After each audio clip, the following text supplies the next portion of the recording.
Boa tarde, pessoal. Na aula de hoje de História, nós vamos começar com a nossa apostila. Vai trabalhar com o estado de São Paulo, que é o estado onde se localiza a nossa cidade de Itapuí. Vamos começar falando das primeiras povoações e cidades do estado. Nesse capítulo, vamos estudar alguns patrimônios históricos e marcos de memória dos municípios paulistas. Estudaremos também a formação das primeiras vilas e cidades no território que atualmente é o estado de São Paulo, como se formou o município onde você vive e informações sobre a fundação de São Vicente, de São Paulo, de Santos e de outras cidades paulistas. Analisaremos o papel dos bandeirantes paulistas e dos tropeiros no desenvolvimento das cidades no interior do território e, para encerrar, vamos conhecer algumas características do estado de São Paulo na atualidade. Os marcos históricos. A história dos municípios há vários marcos históricos, ou seja, eventos que marcaram a trajetória desses lugares. São exemplos de marcos históricos a fundação de uma cidade, a chegada de povos de outras regiões, a construção de igrejas, escolas, portos e outros. A instalação de grandes empresas, o início do cultivo de determinado produto agrícola na região, como café ou cana-de-açúcar. Aqui nós temos uma foto do tradicional bolo de aniversário de São Paulo, no bairro de Bexiga.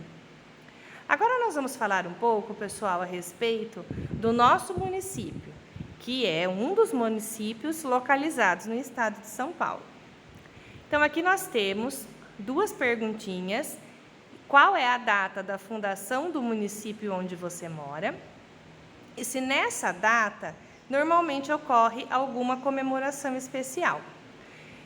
Coincidentemente, nós vamos estudar essa apostila de história no mês de setembro, que é o mês de aniversário da nossa cidade, 11 de setembro, e nós vamos usar um jornal que foi feito nessas semanas anteriores, em comemoração aos 108 anos de Itapuí,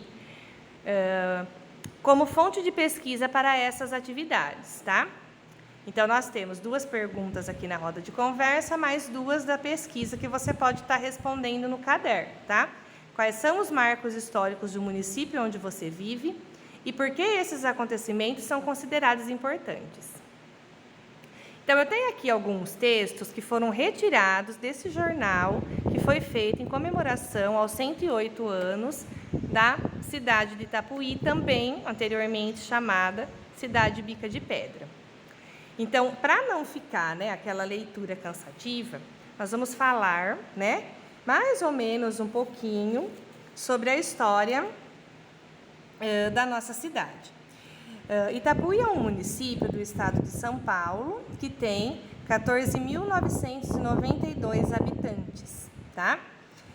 A palavra Itapuí é um termo tupi, que significa água do barulho da pedra, que também tem relação com o antigo nome, Bica de Pedra, tá? Por volta do ano de 1889, havia aqui, onde se localiza o nosso município, uma fazenda conhecida como Fazenda Ribeirão do Saltinho, que pertencia a Antônio Joaquim da Silva Fonseca. Antônio Joaquim da Silva Fonseca é um dos fundadores do nosso município de Itapuí. Por isso que lá na praça existe um monumento, em homenagem a ele. Então, em 1889, o filho de Antônio Joaquim da Silva Fonseca, José Antônio da Silva Fonseca, doou uma área dessa fazenda, uma área do seu patrimônio, para a construção de uma capela, uma pequena igreja. Essa capela era em homenagem a Santo Antônio de Pádua, o santo pelo qual a família era devoto.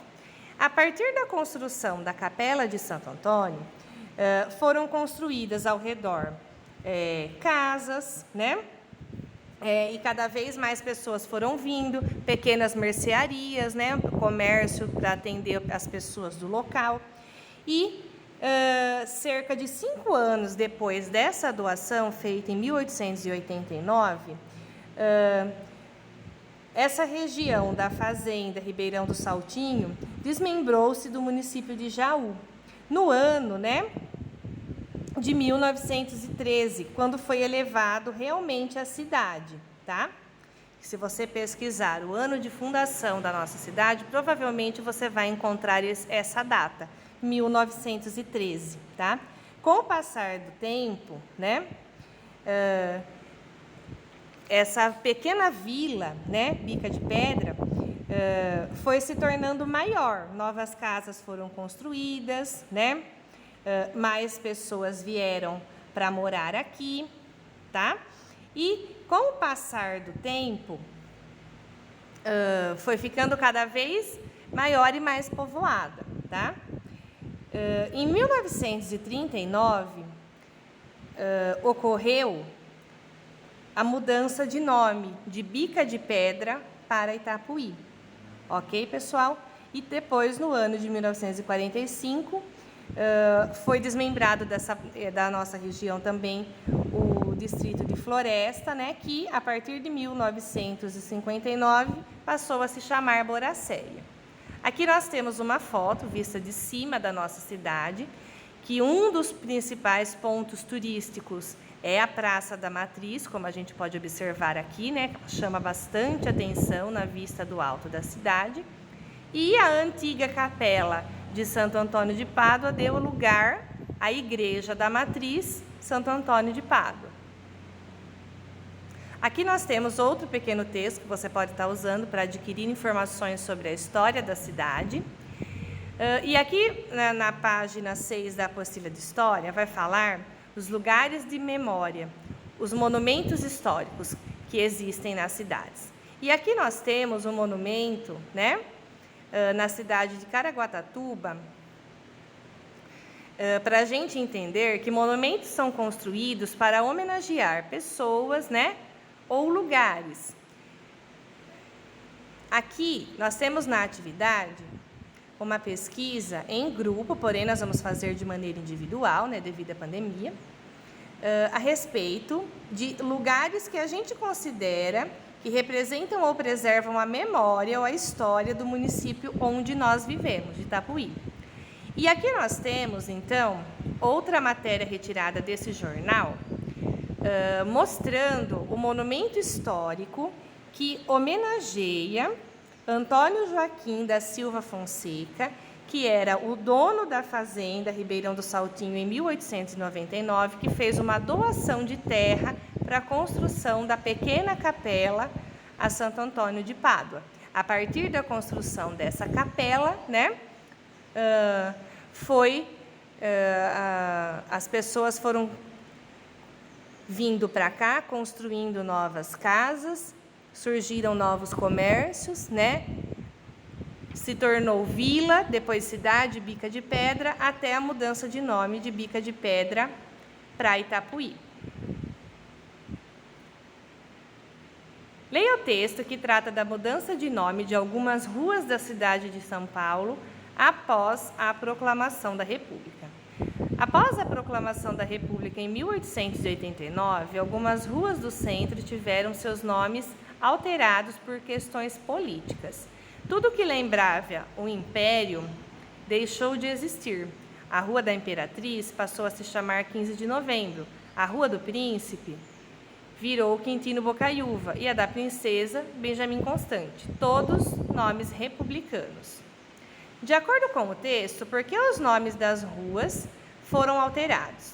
Então, depois da proclamação da República, né, que o nosso país se tornou livre, não era mais no regime de império. Então, todo aquilo que voltava à questão imperial, né, o nome da imperatriz, o nome do príncipe, né, tudo isso foi modificado, ok, pessoal? Por questões políticas mesmo, porque deixou de ser império e passou a ser uma democracia. No município onde você vive, existem ruas que tiveram o nome alterado? Quais são esses nomes? Nós não temos essa informação, tá, pessoal? Nós não conhecemos nenhuma rua da nossa cidade que teve esse nome alterado por questões políticas. Mas nós tivemos uma mudança de nome na nossa cidade, não por questões políticas, né? Mas a gente sabe que pode acontecer esse tipo de mudança, tanto no nome de ruas como no nome de cidade. Aqui nós temos um texto falando sobre os patrimônios de um município. Esses patrimônios materiais podem ser construções, monumentos e também os imateriais, que fazem parte da cultura, por exemplo, a cantiga, dança, festas, jogos, a maneira de cozinhar, né? Aqui nós temos o Museu Paulista da Universidade de São Paulo, que é uma construção antiga considerada um monumento, e uma apresentação de catira, que é um tipo de dança originária do nosso estado. Aqui nós temos uma atividade, pessoal, falando a respeito desses patrimônios. Que exemplo de patrimônio material paulista foram registrados nas fotos 8 e 9? Então, aqui nós temos, né, o museu e o monumento que homenageia o cafeicultor ou trabalhador rural. Agora, os patrimônios imateriais podem ser as danças, né, pratos típicos da região, a comida, né? E aqui uma pergunta pessoal: qual desses patrimônios você já conhecia? Aqui nós temos um texto que vai falar sobre a preservação desses patrimônios, a importância de cuidar dos patrimônios históricos para que essa história possa ser passada adiante de geração em geração. Aqui nós temos um exemplo de monumento material que foi vandalizado por pichações, né? O Monumento dos Bandeirantes, tá? Isso é uma foto que mostra, né, algo que não se deve fazer com os patrimônios históricos, tá? Em sua opinião, o que é possível fazer para que a população respeite esses patrimônios? Então, qual a importância de respeitar, cuidar e preservar os patrimônios culturais? Aqui nós temos uma sugestão de atividade que não vai poder ser realizada devido à pandemia, com a dança catira, que é originária do nosso estado. Para que vocês entendam melhor, pessoal, eu vou estar enviando logo abaixo da videoaula de História um vídeo que mostra como é essa dança de catira originária do nosso estado.